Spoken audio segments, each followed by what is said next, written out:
Le retour du silence. Amour perdu. Une vérité à découvrir. On dit que le destin a ses propres règles et que même le plus profond des remords peut mener à la rédemption. Il y a 5 ans, Elena Vega, le cœur brisé et la vie anéantie, disparut sans laisser de traces. Elle fut exilée par des mensonges cruels et le mépris de son propre mari, Nicolas Salcedo, un magnate froid qui croyait qu'elle était une chasseuse de fortune et qui la chassa. Maintenant, dans un tourbillon de mystère et de pouvoir, elle revient. À ses côtés se trouve un enfant dont les yeux sombres et le sourire éclatant sont un écho indéniable de l'homme qu'elle a autrefois aimé. Êtes-vous prêt pour un voyage à travers le luxe, la trahison et un amour indestructible qui refuse de s'éteindre ? Préparez-vous à une histoire où le passé hante et l'avenir est réécrit à chaque battement de cœur.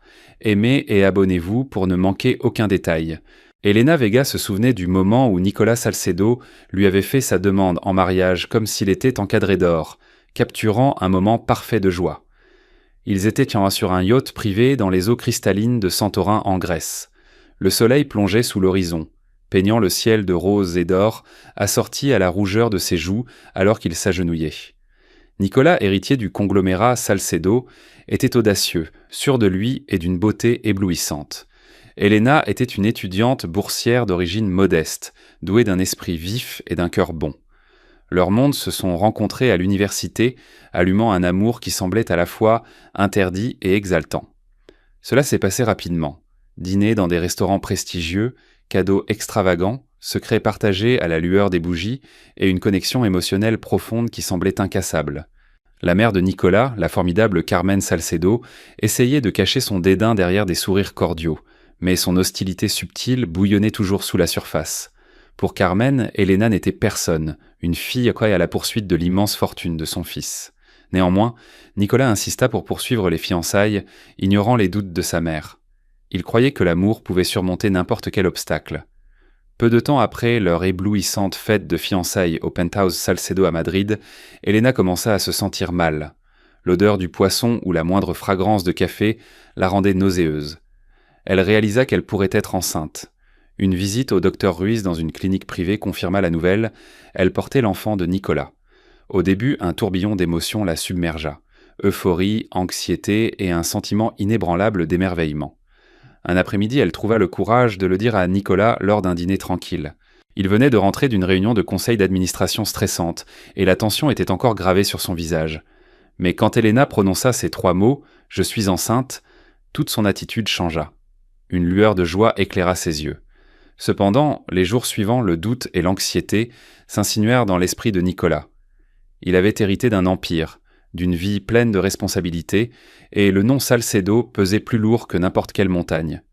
Des rumeurs de ses prétendus de manigance pour se marier dans la famille pour la richesse se répandirent dans les hautes sphères comme une traînée de poudre.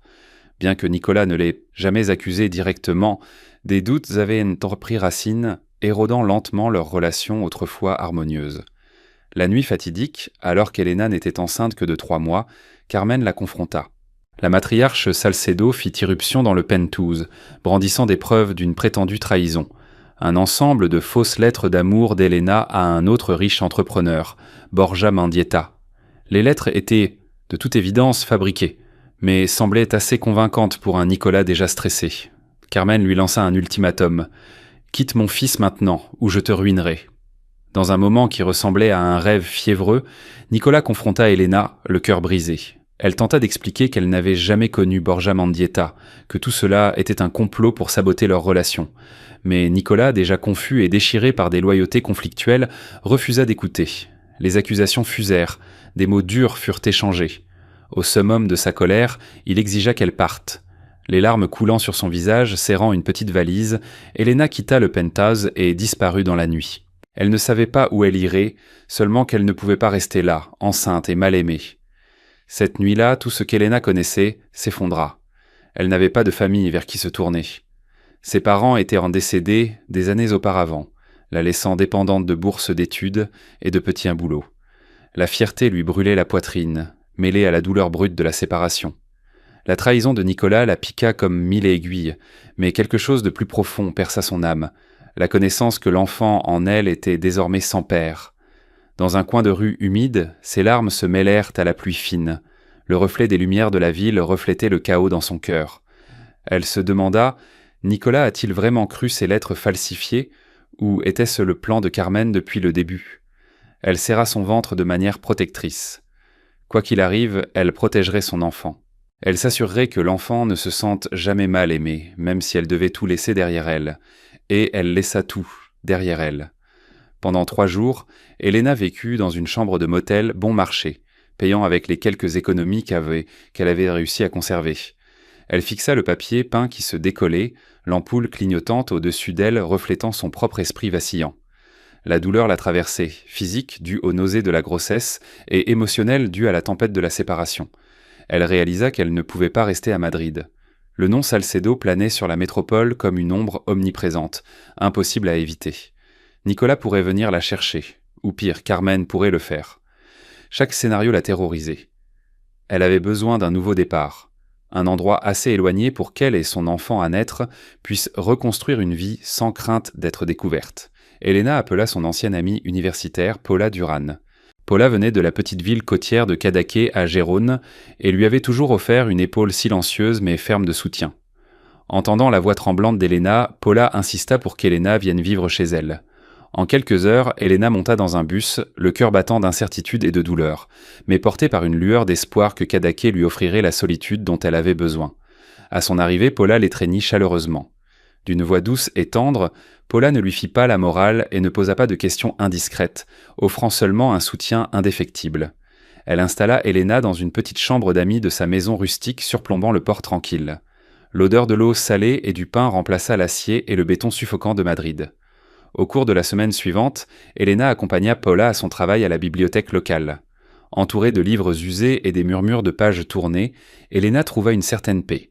Elle passa ses heures libres à faire du bénévolat, à lire des contes de fées aux enfants et à aider les personnes âgées à naviguer sur Internet. Malgré l'insistance de Paula, elle refusa de parler de Nicolas. Sa douleur était encore trop vive. Pendant ce temps, elle se lia d'amitié avec une femme âgée nommée Rosa Jiménez, une enseignante à la retraite dont le sourire bienveillant lui rappelait sa défunte mère. Rosa observe silencieusement les yeux fatigués et les manières douces d'Elena. Un après-midi, Rosa s'approcha avec une offre gracieuse. Elle possédait une petite maison d'hôte de l'autre côté de la ville et avait besoin d'aide pour gérer ses réservations en ligne et son marketing. Elle proposa à Elena un emploi qui lui apporterait un modeste salaire. Ayant besoin d'un nouveau départ et d'une certaine indépendance, Elena accepta. Ainsi commença la création d'une nouvelle vie. Pensez-vous qu'Elena a pris la bonne décision en partant en silence, ou aurait-elle dû se battre davantage pour son mariage ? Partagez vos réflexions dans les commentaires.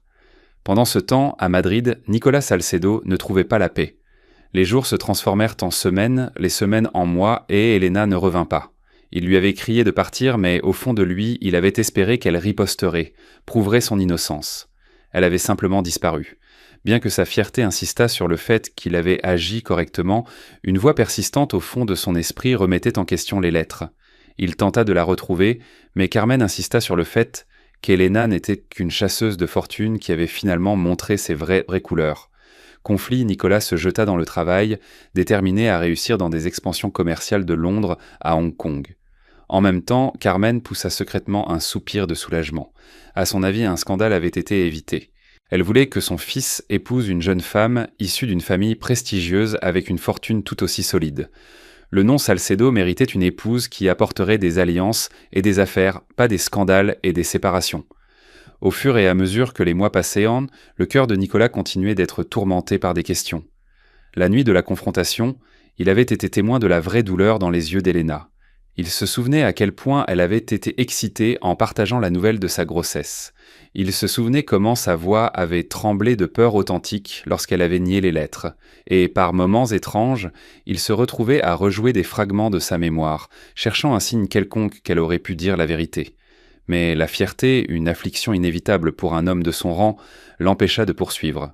Il se dit que c'était pour le mieux, qu'elle l'avait probablement utilisé pour l'argent. Il se força à le croire, même si ce n'était pas entièrement le cas. Pendant ce temps, à Cadaqués, Elena commença à guérir. Elle géra les hauts et les bas de la grossesse, principalement seule, jusqu'à ce que Paula l'emmène chez un médecin local. Là, il fut confirmé que le bébé se développait sainement.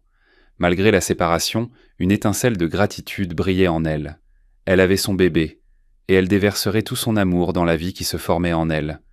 Quand sa fille, qu'elle nomma plus tard Violetta, vint au monde, Elena compta 10 petits troncs doigts et 10 petits orteils. Des larmes d'adoration mouillèrent ses joues. Elle jura d'être tout pour Violetta, mère, amie et protectrice. Pourtant, les nuits étaient quand souvent agitées.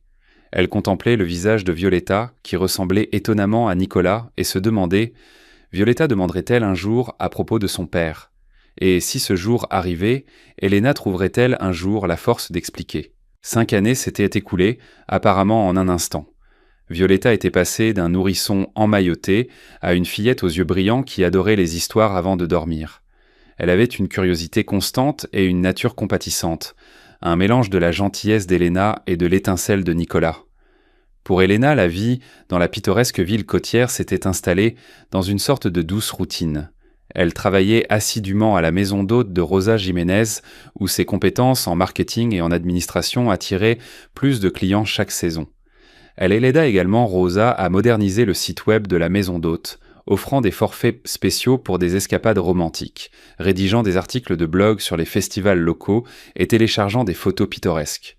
Au fur et à mesure que l'entreprise prospérait, la confiance d'Elena augmentait également. Paula resta sa plus proche confidente, offrant des conseils et gardant la petite fille au besoin. Bien qu'elle soit mère célibataire, Elena réussit à exceller. Elle économisa assidûment ses gains et veilla à ce que Violetta ne manque de rien. Chaque fois que Violetta poussait un cri de joie en voyant une mouette ou un Bernard l'ermite aux couleurs vives sur le rivage, le cœur d'Elena débordait d'amour et d'une petite pointe de tristesse. Elle souhaitait que Nicolas puisse voir l'émerveillement de sa fille, mais elle réprimait rapidement cette pensée. Pendant 5 longues années, Nicolas n'avait ni appelé, ni écrit, ni même tenté de les retrouver, du moins pas avec succès. Elle refusait de rouvrir d'anciennes blessures, mais le destin, souvent malicieux, avait d'autres plans. Rosa Jiménez décida d'agrandir sa maison d'hôtes et recommanda à Elena d'assister à une conférence sur l'hôtellerie à Barcelone pour établir des contacts avec des investisseurs potentiels.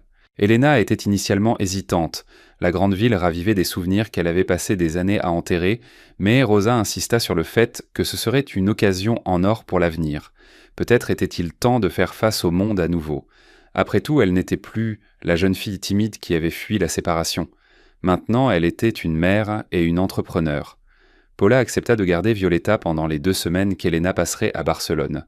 Embrassant le front de sa fille et promettant d'appeler tous les soirs, Elena monta dans le bus, se préparant au tourbillon des lumières de la ville, des accords commerciaux et de l'inconnu. À son arrivée à Barcelone, les premiers jours d'Elena furent un mélange d'excitation et d'épuisement.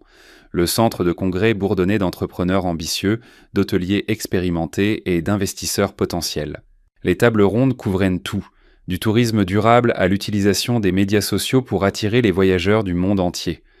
Au milieu de l'agitation, elle recueillit des cartes de visite, noua de nouvelles connaissances et fut agréablement surprise de la façon dont elle évoluait naturellement dans l'environnement professionnel. En fait, les nuits qu'elle s'est passées à pleurer un amour perdu semblaient appartenir à une autre vie.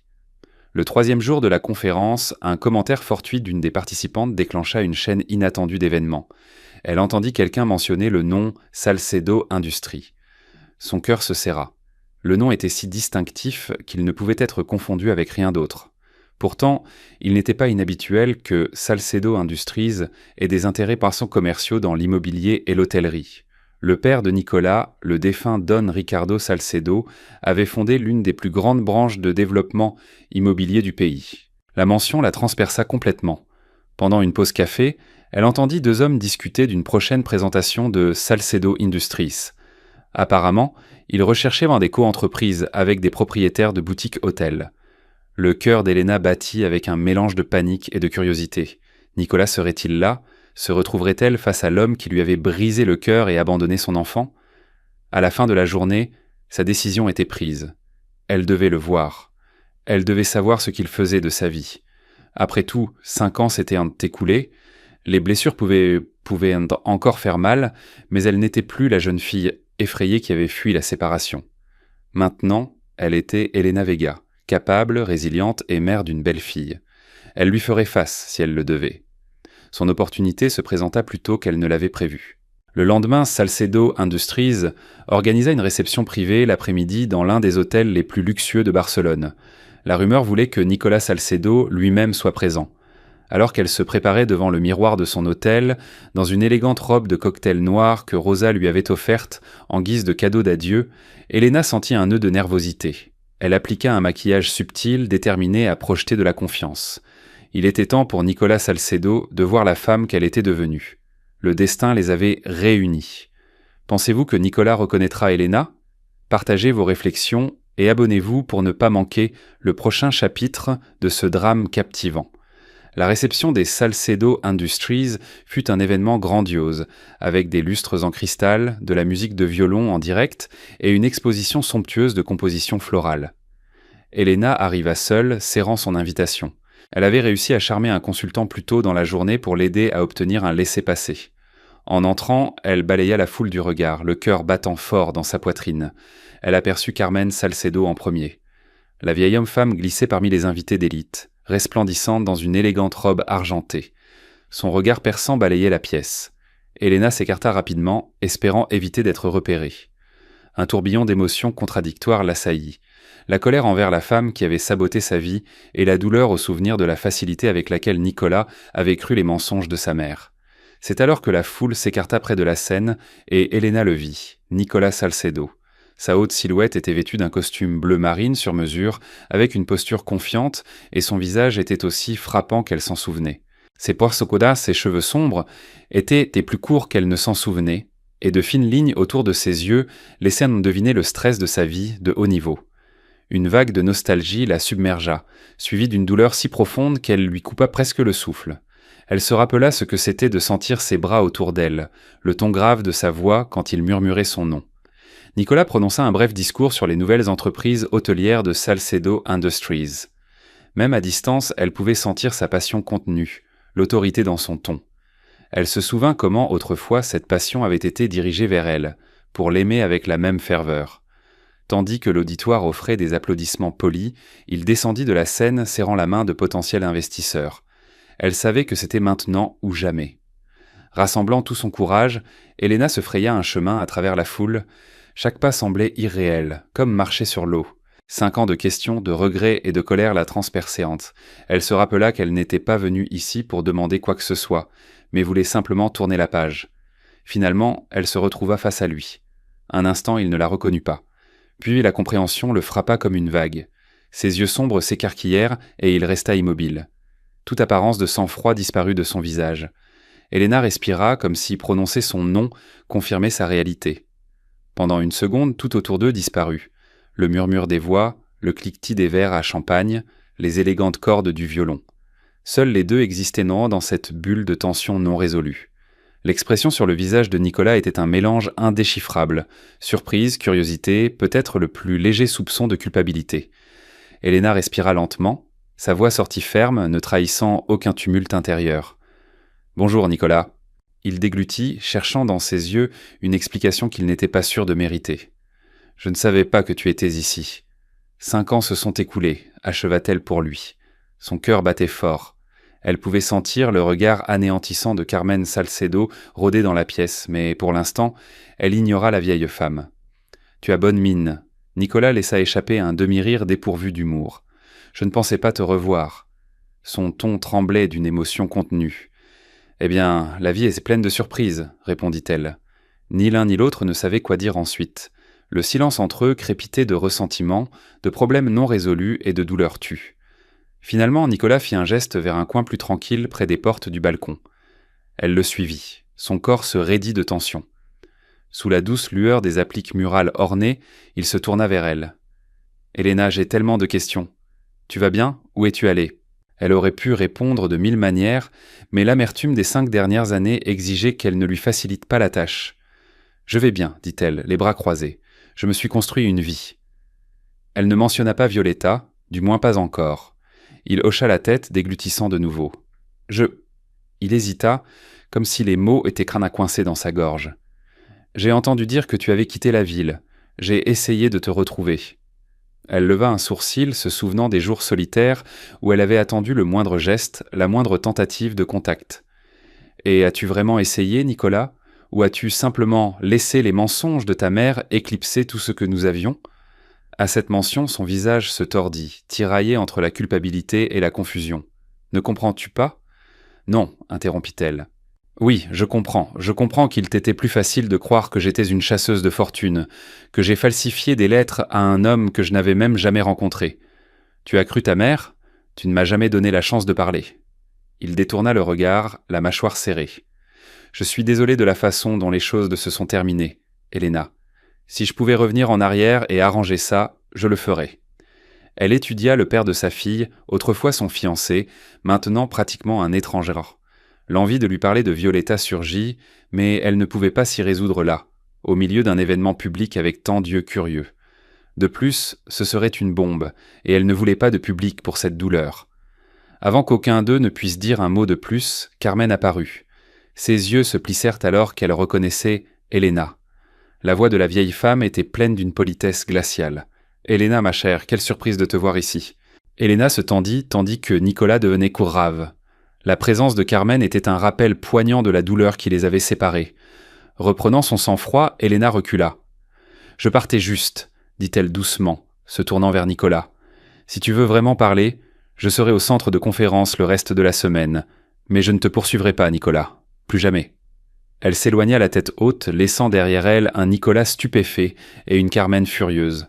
Le sang-froid d'Elena ne dura que jusqu'à ce qu'elle sorte de l'hôtel. Une fois dehors, elle s'effondra sur un banc voisin, le cœur agité.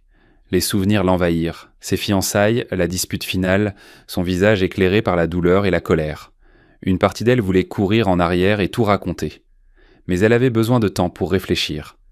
Plus important encore, Violetta passait en premier. Elle refusait d'exposer sa fille aux manipulations ou à la douleur de la famille Salcedo. Après la réception, Nicolas se retrouva dans une bataille silencieuse avec Carmen. La vieille femme était irritée, craignant que la réapparition d'Elena ne menace son monde soigneusement géré. « Qu'est-ce qu'elle fait ici ?» insista Carmen. « Elle a toujours des vues t'en est sur ta fortune. » Il fixa sa mère. « Maman, s'il te plaît, ça fait 5 ans. Ne penses-tu pas que, peut-être, nous nous sommes trompés ?» Les joues dorsales de Carmen rougirent en indignation. « J'ai fait ce que je devais faire pour te protéger. » Cette femme était un problème alors, et elle reste un problème maintenant. Si elle s'en souciait vraiment, elle ne serait pas partie sans un mot. Sa posture se raidit, une femme fière de ses privilèges, peu habituée à être défiée. Nicolas sentit une piqûre de pitié le traverser. Pendant des années, il s'était accroché à l'idée qu'il était la victime de la trahison d'Elena. Mais la revoir, digne et forte sans s'excuser, fit s'effondrer cette histoire. Il rejoua dans son esprit les souvenirs des lettres falsifiées. Une partie de lui avait toujours douté de leur authenticité, mais il avait supprimé ses doutes. Maintenant, il lui hurlait en dessus, exigeant son attention. Plus tard cette nuit-là, dans sa suite d'hôtel, Nicolas ne put dormir. Il observe les lumières de la ville scintiller par la fenêtre, luttant contre ses remords. Il pensa à l'enfant qu'ils auraient dû avoir, si Elena avait bien été enceinte. Qu'était-il arrivé à cet enfant ? Un sentiment d'effroi lui tordit l'estomac. Et si un enfant existait vraiment quelque part ? Son propre sang, existant sans lui. Il avait écarté cette possibilité il y a longtemps, se convainquant que si c'était vrai, Elena l'aurait contacté. Mais peut-être avait-elle été trop dévastée ou trop fière pour le faire. De l'autre côté de la ville, Elena revint dans sa petite chambre d'hôtel, épuisée. Elle appela Paula pour prendre des nouvelles de Violetta. En entendant la voix joyeuse de sa fille, Elena éclata en sanglots. « Maman, j'ai attrapé une luciole !» s'exclama Violetta. « Tante Paula a dit qu'on pouvait la garder un peu dans un bocal. »« C'est merveilleux, ma chérie, répondit Elena. Sa voix tremblait de tendresse. « Assure-toi de la relâcher après l'avoir regardée un peu, d'accord ?»« D'accord, maman, je t'aime » gazouilla Violetta avant de passer le téléphone à Paula. La voix douce de Paula apparut au bout du fil. « Comment ça s'est passé ?» Elena ferma les yeux. « Je l'ai vue. Je ne lui ai pas parlé de Violetta, je ne savais juste pas comment. » La réponse de Paula fut prudente mais encourageante. « Tu n'as pas besoin de te précipiter. Réfléchis bien. S'il veut vraiment renouer, tu peux toujours décider si tu lui fais suffisamment confiance pour partager cette vérité. » Cette nuit-là, alors qu'Elena essayait de dormir, elle se retourna sans cesse, imaginant les issues possibles. Nicolas avait de l'argent et du pouvoir. S'il décidait de se battre pour la garde, son monde sécurisé pourrait s'effondrer. Pourtant, une petite douleur persistait. Violetta ne devait-elle pas connaître son père ? Nicolas ne devait-il pas voir la fille incroyable qu'ils avaient créée ensemble? Le lendemain, la conférence se poursuivit dans le palais des congrès animés. Elena se déplaçait entre les stands, distribuant des brochures sur la maison d'hôte de Rosa Jiménez, recueillant des contacts et essayant de ne pas balayer la foule du regard à la recherche de Nicolas. Vers midi, elle aperçut la silhouette familière de Carmen Salcedo, accompagnée d'une jeune femme vêtue d'un costume d'affaires impeccable et d'une expression sévère. Elle parlait avec un homme d'une agence de voyage. Avec prudence, Elena s'éclipsa avant que Carmen ne puisse la voir. Elle trouva un coin tranquille près de la terrasse et sortit prendre l'air. Elle ne pouvait pas risquer une confrontation avec Carmen dans un endroit aussi public. La vieille femme ferait probablement une scène ou porterait une accusation. La dernière chose qu'Elena voulait, c'était une perturbation devant des partenaires commerciaux potentiels.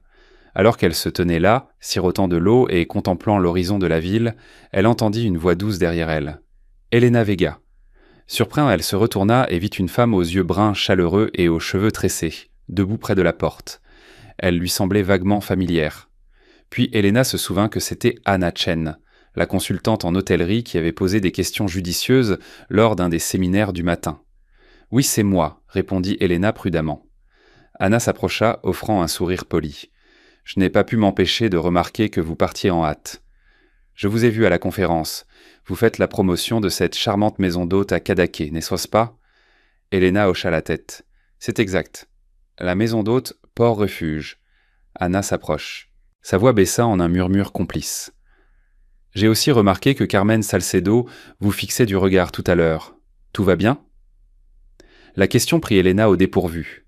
Elle se retrouva à regarder les yeux sincères d'Anna, se demandant combien révéler. Quelque chose dans le comportement bienveillant d'Anna la poussa à s'ouvrir, ne serait-ce qu'un peu. « Disons que j'ai un passé compliqué avec la famille de Salcedo. » Anna hocha la tête avec sympathie. « Je le pensais. Je fais quelques travaux pour Salcedo Industries. Je ne suis pas une employée directe, plutôt une consultante, mais j'ai vu comment Carmen opère. Elle est difficile, c'est le moins qu'on puisse dire. » Elena laissa échapper un rire sec. C'est peut-être un euphémisme. Anna s'appuya sur la rambarde de la terrasse. Ce n'est peut-être pas ma place. Mais si vous avez besoin d'aide, de quelqu'un à qui parler, ou si vous souhaitez en savoir plus sur les projets actuels de Salcedo, je suis là. Des larmes refoulées montèrent aux yeux d'Elena, mais elle les retint. « Merci, murmura-t-elle. J'apprécie l'offre. Peut-être pourrions-nous prendre un café et discuter plus tard. » L'expression d'Anna s'adoucit. « Oui, j'aimerais bien. Je pense que vous méritez une certaine clarté sur les luttes internes de Nicolas Salcedo. Il n'est pas le méchant que certains croient, mais il a certainement commis des erreurs. Carmen a une emprise stricte sur lui, bien que je l'ai vu résister parfois. » Elena fronça les sourcils. Elle se rappela toutes les fois où Nicolas avait tenté d'apaiser Carmen, de gagner son approbation. Aussi proches que la mère et le fils ont-elles pu être, ce lien les avait finalement séparés. Elle ne savait pas si Nicolas avait changé ou était toujours sous l'influence de Carmen, mais une partie d'elle voulait le découvrir. Elles s'arrangèrent pour se rencontrer autour d'un café le lendemain matin avant le début des séances de l'après-midi. Alors qu'Elena s'éloignait, une lueur d'espoir brûlait dans sa poitrine. Peut-être que la perspicacité d'Anna l'aiderait à décider si elle pouvait faire confiance à Nicolas avec la connaissance de leur fille. Le matin se leva, clair et lumineux. Elena et Anna étaient assises dans un café confortable près du palais des congrès, sirotant des cappuccinos dans un coin. Le bourdonnement du début de la matinée d'affaires circulait autour d'elles, offrant un fond sonore réconfortant. « Je dois l'admettre », commença Elena, remuant son café distraitement. « Je ne m'attendais jamais à discuter de la famille Salcedo avec une inconnue.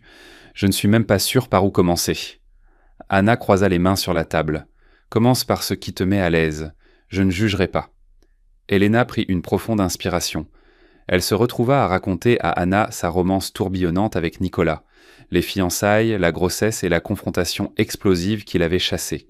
Elle parlait d'un ton mesuré, mais sa voix tremblait au souvenir de la douleur. Anna écoutait attentivement. Son empathie était évidente. Quand Elena eut fini, elle se pencha en arrière. Ses émotions étaient épuisées. « C'est pour ça que j'ai disparu. Je ne l'ai plus jamais contactée. J'avais peur. J'étais en colère, honteuse, tout à la fois. » Anna expira lentement. « Je suis désolée que tu aies dû vivre cela, Elena. Je savais que Carmen était capable de sabotage, mais je n'avais jamais réalisé qu'elle irait aussi bas. Quant à Nicolas, il a changé ces dernières années. » Les yeux d'Elena se rétrécirent légèrement. Comment exactement? Anna posa sa tasse. Ne vous méprenez pas, c'est toujours un bourreau de travail. Il essaie toujours de plaire à sa mère, mais il y a une certaine tristesse en lui, comme quelqu'un qui a perdu quelque chose de précieux. Il est plus réservé maintenant, sourit rarement. On sent parfois qu'il regrette profondément quelque chose. Le cœur d'Elena se serra. Elle se souvenait d'une époque où le rire de Nicolas était contagieux, où sa joie dans les moments simples était sincère. La pensée qu'il n'était plus cet homme insouciant la rendait à la fois triste et soulagée. Donc, il ne s'est pas marié? Pas de grand mariage mondain? Anna secoua la tête. Il est sorti avec quelques femmes du monde, mais rien n'a duré. Carmen continue de le pousser à s'établir avec quelqu'un d'une autre famille influente. Il résiste. Je pense qu'une partie de lui attend toujours. Elena lutte contre l'envie de pleurer. Un tourbillon de culpabilité et de nostalgie monta en elle, mais elle se força à rester rationnelle. « Merci de m'avoir dit… » Anna lui serra doucement la main. « Elena, il ne sait rien de Violetta, n'est-ce pas ?» Elena croisa son regard. « Non, je ne pouvais pas. Pas après tout ce qui s'est passé. » « Alors peut-être c'est ta chance. Une chance pour la clarté, pour vous deux, et surtout, pour elle. » Anna désigna sa tasse, indiquant que leur temps était écoulé. « La conférence commence dans 15 minutes. Pense-y. » Elena hocha la tête. Elles se dirent au revoir, et Elena fut laissée seule avec ses pensées. Les mots d'Anna résonnèrent dans son esprit. Une chance pour la clarté. Pourrait-elle vraiment prendre le risque? Et si Nicolas les rejetait toutes les deux? Et si Carmen détruisait à nouveau sa vie? Cependant, au fond d'elle, Elena sentait que ce n'était pas seulement à propos d'elle. C'était à propos de Violetta, du droit de sa fille à connaître son père, et du droit de Nicolas à connaître son enfant. Ce jour-là, à la conférence, Elena ne put se concentrer. Chaque aperçu de Nicolas, chaque mention de son nom qu'elle voyait ou entendait, faisait battre son cœur. À la pause déjeuner, elle fit un pas décisif. Elle trouva Nicolas en train de parler à un groupe d'investisseurs. Il se tourna vers elle et cette fois, il n'y eut ni surprise ni confusion. Seulement de l'attente. « Nicolas, dit-elle, sa voix ferme, j'ai besoin de te parler, en privé. » Il hocha la tête, s'excusant auprès de ses collègues, et conduisit Elena vers un endroit plus isolé dans l'une des salles de conférence qui étaient alors vides. La porte se referma derrière eux, les coupant du bruit et de l'agitation de la conférence. « Quelque chose ne va pas ?» demanda-t-il, ses sourcils froncés d'inquiétude. « Tu as l'air… » « Enceinte, termina-t-elle, sa voix douce mais claire. Il y a 5 ans, quand tu m'as mise à la porte, j'étais enceinte, de notre fille. » Le visage de Nicolas pâlit. Il fit un pas en arrière, comme si elle l'avait frappé. « Quoi? Une fille? On a un enfant ?» Sa voix n'était qu'un murmure rempli d'incrédulité. « Elle s'appelle Violetta. Elle a 5 ans. Elle a tes yeux, Nicolas. Ton sourire. » Elena observe les émotions traverser son visage, choc, incrédulité, puis une douleur profonde et déchirante. Pourquoi? Pourquoi ne m'as-tu pas dit? Pourquoi ne m'as-tu pas contacté? Demanda-t-il, la voix brisée. Comment aurais-je pu? Répondit Elena, les larmes lui montant aux yeux. Tu as cru que j'étais une chasseuse de fortune. Tu m'as mise à la porte. Ta mère, elle m'a menacée. J'étais seule, effrayée, et je n'avais personne vers qui me tourner. Je devais protéger notre enfant. Nicolas ferma les yeux, son corps tendu. Maman, j'ai toujours su qu'elle cachait quelque chose, mais… Les fausses lettres? Elle a dit que tu m'avais trahi. Elle a dit que tu ne reviendrais jamais parce que tu ne m'aimais pas. Il ouvrit les yeux, et ils contenaient une douleur profonde et désolée. J'ai été un idiot. J'aurais dû t'écouter, j'aurais dû te retrouver. As-tu essayé? Demanda Elena, sa voix empreinte d'amertume. Ou as-tu simplement accepté ce qu'elle a dit et continué ta vie? Il secoua la tête. J'ai essayé, Elena, je le jure. Mais Carmen, elle a coupé toutes les voies. Elle m'a convaincu que tu ne voulais pas être retrouvée. Elle a même engagé des détectives privés pour s'assurer que personne ne te trouverait. Elle a dit que c'était pour mon bien. Il s'approcha, sa voix pleine de désespoir. Laisse-moi la voir, Elena. S'il te plaît, je veux connaître ma fille. Je veux être son père. Elena hésita. Cela lui faisait mal de le revoir si vulnérable. Mais Violetta était tout pour elle, et elle ne pouvait pas prendre de risques. Ce n'était pas si simple, Nicolas. Elle ne te connaît pas. Elle n'a jamais eu besoin d'un père parce qu'elle m'a. Tu dois prouver que tu peux faire partie de sa vie, que tu ne lui feras pas de mal comme tu m'en as fait. Il tendit la main comme pour la toucher, mais s'arrêta. Je comprends. Je ferai n'importe quoi. Je vais arranger les choses, Elena. Je le jure, je vais arranger les choses. C'est à ce moment-là que la porte de la salle de conférence s'ouvrit en grand et Carmen Salcedo apparut sur le seuil, le visage déformé par la fureur. Elle devait les avoir suivis. « Te voilà, tu essayais toujours de manipuler mon fils, chasseuse de fortune. Qu'est-ce que tu lui as raconté, Nicolas ?» Nicolas se tourna vers sa mère, les yeux remplis d'une colère inhabituelle. « Maman, ça suffit.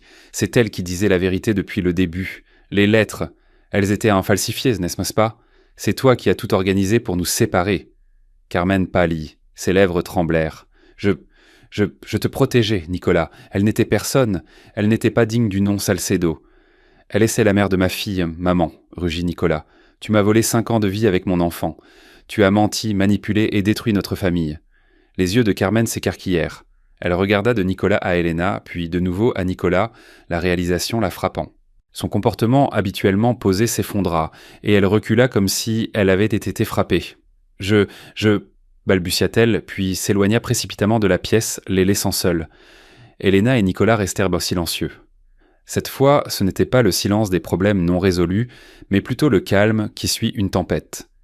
Nicolas se tourna de nouveau vers Elena, les yeux pleins de larmes. « Elena, s'il te plaît, donne-moi une chance, je veux rencontrer Violetta, je veux faire partie de sa vie, je veux que tu me pardonnes. » Elena le regarda, voyant non pas le magnate froid, mais un homme brisé qui avait enfin fait face aux conséquences de ses erreurs.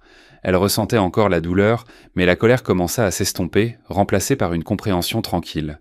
« Je te donnerai une chance, Nicolas, dit-elle, pour le bien de Violetta, mais tu dois gagner notre confiance, et tu dois prouver que tu ne te cacheras pas derrière ta mère ou tes responsabilités. » Il s'approcha d'elle et cette fois, elle le laissa prendre ses mains. « Merci, Elena, je ne te décevrai pas, ni elle. » Au cours des mois suivants, Nicolas entama un processus lent mais régulier de reconstruction de sa vie. Carmen, secouée par la révélation de Violetta et la réprimande cinglante de Nicolas, disparut brièvement de la scène publique, puis commença à se comporter avec plus de retenue, bien qu'avec une tension persistante. Nicolas, libéré de son emprise constante, consulta un thérapeute pour gérer sa culpabilité et comprendre sa dynamique avec sa mère. Ses rencontres avec Violetta furent d'abord maladroites, mais se transformèrent rapidement en pure joie. Nicolas se rendait à Cadaqués tous les week-ends. Il jouait avec Violetta sur la plage, lui lisait des histoires avant de dormir et la regardait rire, savourant chaque instant. Il passa également du temps à parler avec Elena, reconstruisant lentement la confiance qui avait été brisée des années auparavant. Ils parlèrent de leurs peurs, de leurs regrets et de l'avenir qu'ils pouvaient désormais tous deux envisager. La maison d'hôte de Rosa Jiménez prospéra, grâce au nouvel enthousiasme de Nicolas et à ses investissements.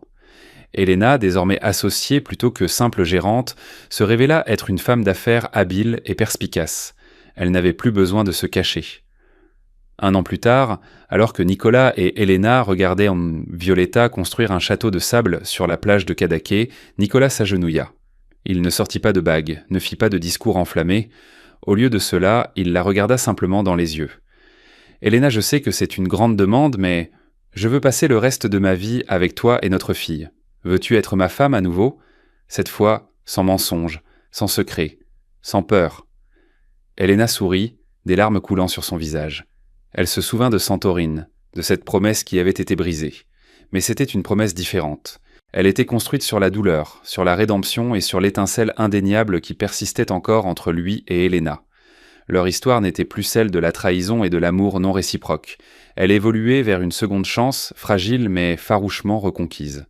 Un matin, alors que le soleil se levait sur le port, Nicolas trouva Elena en train de regarder Violetta construire un château de sable. Il la rejoignit, glissant doucement sa main dans la sienne. Elle ne se retira pas. Ils restèrent là dans un silence paisible. La brise océanique emportait les vestiges du passé. L'avenir n'était pas écrit, mais ils avaient de l'espoir et cela suffisait pour recommencer. Merci de nous avoir accompagnés dans ce voyage émotionnel, d'amour non réciproque, de trahison et, finalement, d'amour retrouvé. L'histoire de Nicolas et Elena nous rappelle que la vie peut prendre des tournants inattendus et que ce qui semble perdu à jamais peut trouver un moyen de revenir plus fort et plus audacieux. Si vous avez été ému par leurs épreuves et touché par leur seconde chance, nous vous invitons à soutenir l'esprit d'espoir en soutenant notre chaîne. Veuillez aimer cette vidéo, la partager avec des amis qui aiment un bon drame romantique et vous abonner à notre chaîne pour plus d'histoires captivantes, pleines de passion et de rédemption. Votre participation nous aide à continuer à vous apporter des histoires poignantes qui captivent et inspirent. Qui sait, Peut-être que vous aussi trouverez votre seconde chance.